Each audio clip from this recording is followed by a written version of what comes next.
എന്താ സാർ ഒരു ലിഫ്റ്റ് തരൂ? കുറെ നേരമേ ഇവിടെ നിൽക്കാൻ തുടങ്ങിയിട്ട്. ആ ഓട്ടോ സ്റ്റാൻഡ് വരെ മതി. അരമണിക്കൂർ കഴിഞ്ഞ് ബസ് വരുള്ളൂന്നാ. അല്ല, അവിടം വരെ നടക്കാവുന്ന ദൂരല്ലേ ഉള്ളൂ. Sir please sir. കേറിക്കോ. എന്താ പേര്? Rose John. ഓ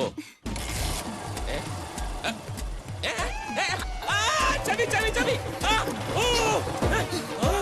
അയ്യോ മാല, അയ്യോ എന്റെ മാല, കള്ളി കള്ളി.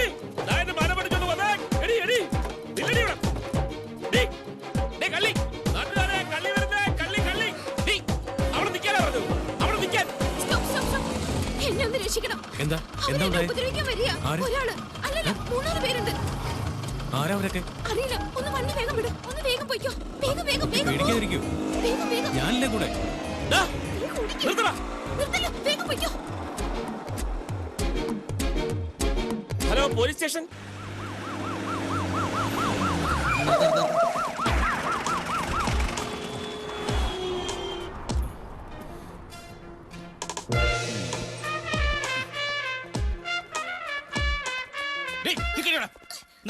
വണ്ടിലോട്ട് കയറ്റും. വണ്ടി സ്റ്റേഷനിൽ നോക്കി നിൽക്കാതെ പോയി ജീപ്പിൽ കേറാം. ഇങ്ങോട്ട് വാടാ. പിടിച്ചേ. ഇങ്ങോട്ട് മാറി നിൽക്കണി. വട്ടപ്പള്ളി റസിയ, നീ എന്ന് മുതലാടി റോസ് ജോൺ ആയത്?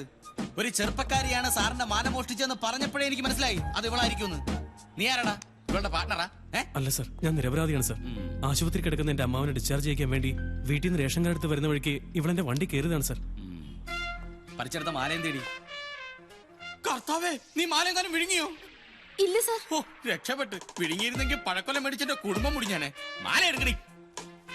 ആ, ബെസ്റ്റ് സ്ഥലം. നോക്കിയേ, ഇതന്നെയല്ലേ സാറിന്റെ മാല? ഒറിജിനൽ വില്ലെന്ന് ഡ്യൂപ്ലിക്കേറ്റ് ഉണ്ടാക്കുന്ന വർഗ്ഗങ്ങളാ. അതെ സാർ, ഇത് തന്നെ എന്റെ മാല. Thank you. ആയിക്കോട്ടെ. ഏതായാലും പഞ്ചായത്ത് സെക്രട്ടറി ആയിട്ട് സ്വന്തം നാട്ടിലേക്ക് സ്ഥലം മാറി വന്ന ദിവസം തന്നെ കിട്ടിയ സ്വീകരണം കൊള്ളാം അല്ലേ? അതുകൊണ്ട് ഞാനൊരു പാഠം പഠിച്ചു. ഇനി എന്റെ വണ്ടിക്ക് ആര് കൈ കാണിച്ചാലും ഞാൻ ലിഫ്റ്റ് കൊടുക്കുന്ന പ്രശ്നമേ ഇല്ല. പ്രത്യേകിച്ചും ഈ ജീൻസ് ഇട്ട പെണ്ണുങ്ങൾ. സാറിന് ഞാൻ പാരിതോഷികങ്ങളൊന്നും ഞാനങ്ങനെ സ്വീകരിക്കാറില്ല. പിന്നെ നിർബന്ധിച്ചാൽ ഒരു സാധനം വെച്ചാ കാണത്തില്ല. നോക്ക്, ഇത് വെച്ചോ. പഞ്ചായത്തിൽ എന്തെങ്കിലും ആവശ്യം ഉണ്ടെങ്കിൽ എന്നെ വിളിക്കണം, മറക്കരുത്. ഓ, വലിയ ഉപകാരം. ഇറങ്ങി പോടാ. Thank you sir. രക്ഷപ്പെട്ടു. സാർ, എന്ന് ഞാനും. ഓ, പോയിക്കോളൂ. സമയം കിട്ടുമ്പോഴൊക്കെ പറഞ്ഞം കേട്ടോ. കേറി നിൽക്കണോ? ഇങ്ങോട്ട് മാറി നിൽക്കടി. എന്തെങ്കിലും തടയെന്ന് വിചാരിച്ചു, അതും തടഞ്ഞില്ല. ഒരു മാതൃകാ പോലീസ് സ്റ്റേഷൻ. സെക്രട്ടറി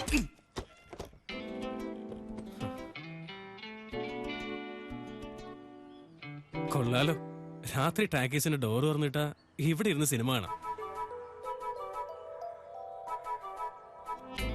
ഓഹോ, അത് ശരി.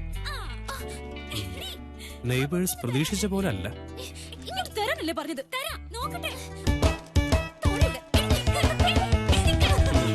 അപ്പൊ ബോറടിക്കില്ലെന്ന് ഉറപ്പായി. പുതിയൊരാള് കൂടി. അപ്പൊ 3. കൊള്ളാം. ഇനി ജനൽപ്പാളികൾ ഒരിക്കലും അടയുകയില്ല.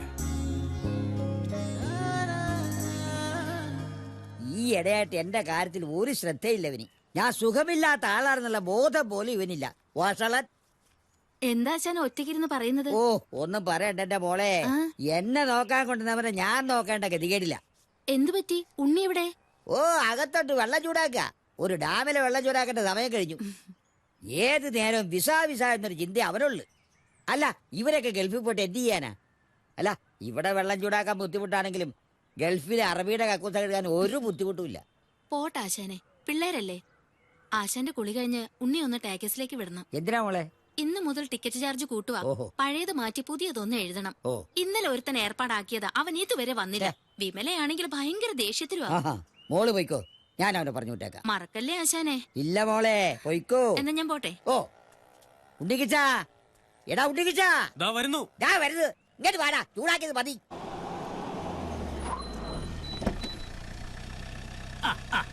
അതെ അതെ, രാവിലെ തീവനി ഫ്ലൈറ്റ്. അല്ല, ഏതാ ഈ പുതിയ ഇറക്കുമതി? കയ്യിലും കാലിലും പാന്റ് ഇട്ടിട്ടുണ്ടല്ലോ. അതെ അതെ, ഓക്കെ ഓക്കെ, ഞാൻ വിളിക്കാം. Good morning. ആണാ? ആരാ മനസ്സിലായില്ല? ഞാൻ അബ്ദുൽ, ദുബായ് അബ്ദുൽ. ഇരുന്നാട്ടൊരു കാലി എടുക്കാം. No thanks. ആയിക്കോട്ടെ. ഈ ടാക്കീസിൽ എങ്ങനെ നല്ല കളക്ഷൻ വരാറുണ്ടോ? പിന്നെ കളക്ഷൻ വരാറുണ്ടോന്നോ? ആഴ്ചയിൽ 7 ദിവസം നല്ല കളക്ഷൻ അല്ലേ?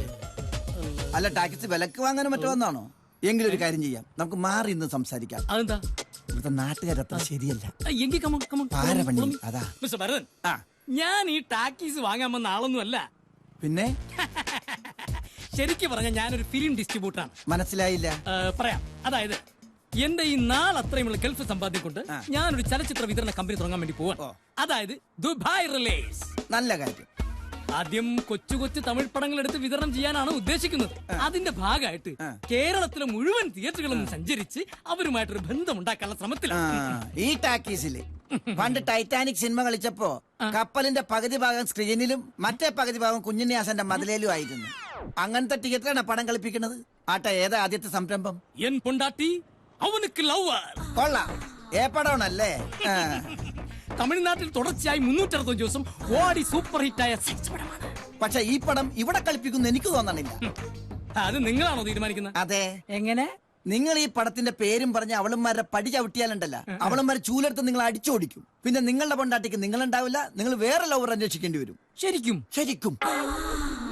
പക്ഷേ മിസ്റ്റർ അബ്ദുള്ള, നിങ്ങൾ നിരാശപ്പെടണ്ട. അധികം താമസിയാതെ എന്റെ മുതലാളി മൂർക്കമ്പറമ്പിൽ പാപ്പച്ചൻ ഇവിടെ ഒരു തിയേറ്റർ പണിയും. അവിടെ ഞാൻ കളിപ്പിക്കും ഉദ്ഘാടന ചിത്രമായിട്ട്. സെക്സ് പടം കാണാനുള്ള ഇവിടുത്തെ ജനങ്ങളുടെ അവകാശം ഞാൻ സഫലീകരിച്ചു കൊടുക്കും. ഒരേ ബഹുമാനപ്പെട്ട ഭരതൻ, താങ്കളെ പോലുള്ളവരെയാണ് ഈ നാടിനും ഞങ്ങളെ പോലുള്ളവർക്കും ആവശ്യം. ബഹുമാനപ്പെട്ട അബ്ദുള്ള, തൽക്കാലം പോയിട്ട് 3 മാസം കഴിഞ്ഞു വാ. അപ്പോഴേക്കും ഈ ടാക്കീസിന്റെ സ്ഥാനത്ത് മൂർക്കമ്പറമ്പിൽ ടാക്കീസ് ആയിരിക്കും. ബഹുമാനപ്പെട്ട ഭരതൻ, അപ്പോൾ നമുക്ക് ഉദ്ഘാടന ദിവസം കാണാം. ശരി ബഹുമാനപ്പെട്ട അബ്ദുള്ള. എങ്കിൽ ഞാൻ പോയിട്ട് വരാം ബഹുമാനപ്പെട്ട ഭരതൻ. പോയിട്ട് വരൂ. ഞാൻ കണ്ടില്ലായിരുന്നെങ്കിൽ ബഹുമാനപ്പെട്ട അബ്ദുള്ള അവളന്മാരുടെ അടിയും കൊണ്ട് ടൈയും കോപ്പും ഇല്ലാതെ ദുബായിലേക്ക് തിരിച്ചു പോകേണ്ടി വന്നേനെ. പാവം. എന്റെ നാട്ടുകാരനായ ഉണ്ണികൃഷ്ണല്ലേ ഇവൻ? ഇവനെന്താ ഇവിടെ? സിനിമ തുടങ്ങാൻ സമയമായില്ലല്ലോ. എന്തായാലും ഈ കൊല്ലത്തിൽ ഇവൻ എന്നെ കാണണ്ട. വാച്ച് ചെയ്യാം, കാര്യങ്ങൾ അറിയാലോ. മോളെ തച്ച് കഴിഞ്ഞെങ്കിൽ ആ തുണി ഞാൻ വാങ്ങിച്ചോണ്ട് വരാം കേട്ടോ. വിമലെ, ഈ പ്രാവശ്യത്തെ ചിട്ടി ഞാൻ പിടിക്കും കേട്ടോ. ആഹാ. ആ, ഇത് നമ്മുടെ അപ്പുറത്തെ വീട്ടിലെ ഉണ്ണികൃഷ്ണൻ. വരൂ. ദാ വലിയ പണിയൊന്നുമില്ല. ഈ 15 17 ആക്കണം, ഈ 22 25 ആക്കണം. ആയിക്കോട്ടെ. എത്രയാ കൂലിന്ന് വെച്ച് കഴിഞ്ഞാ അയടമ്മയോട് പറഞ്ഞാ മതി. ഇത് നിസ്സാര പണിയാ, ഇതിന് കൂലിയൊന്നും വേണ്ട. അത് പറ്റില്ല. ആരും ഞങ്ങൾക്ക് വേണ്ടി വെറുതെ ജോലി ചെയ്യരുത്. അതെനിക്ക് ഇഷ്ടമുള്ള കാര്യമല്ല. എന്നാ തുടങ്ങിക്കോളൂ. അല്ല, ഈ ചെറുക്കനെ കണ്ടിട്ട് എനിക്ക് എന്തോ ഒരു പന്തികേട് തോന്നുന്നു. അയ്യോ, ഒരു പാവാ. എന്നാലും വന്ന സ്ഥിതിക്ക് എഴുതി കഴിഞ്ഞിട്ട് പോ. അയ്യോ, അതൊരു മര്യാദക്കാരനാ.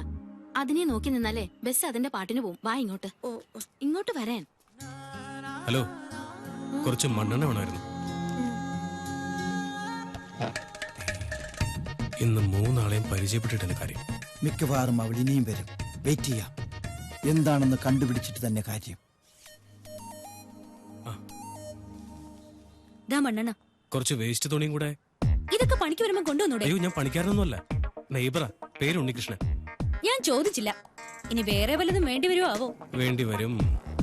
എന്തോ ഉണ്ണികൃഷ്ണ, വേഗം പണി തീർത്തിട്ട് പോവാ നോക്ക്. ഒരു എഴുത്തുകാരൻ വന്നിരിക്കുന്നു. ഓർഡർ കൊടുത്തത് ഒരാൾക്ക്, കൊണ്ടുവന്നത് മറ്റൊരാൾ.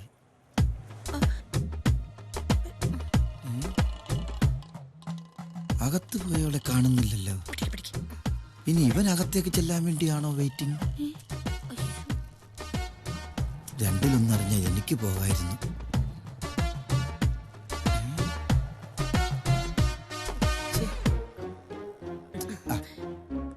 വെറുതെ അയ്യോ പരദൂഷണോ ആപ്പോഴേക്കും പോരാഞ്ഞിട്ട് ഒളിച്ചോടാൻ തുടങ്ങിയോടാ. അല്ല വരാതി.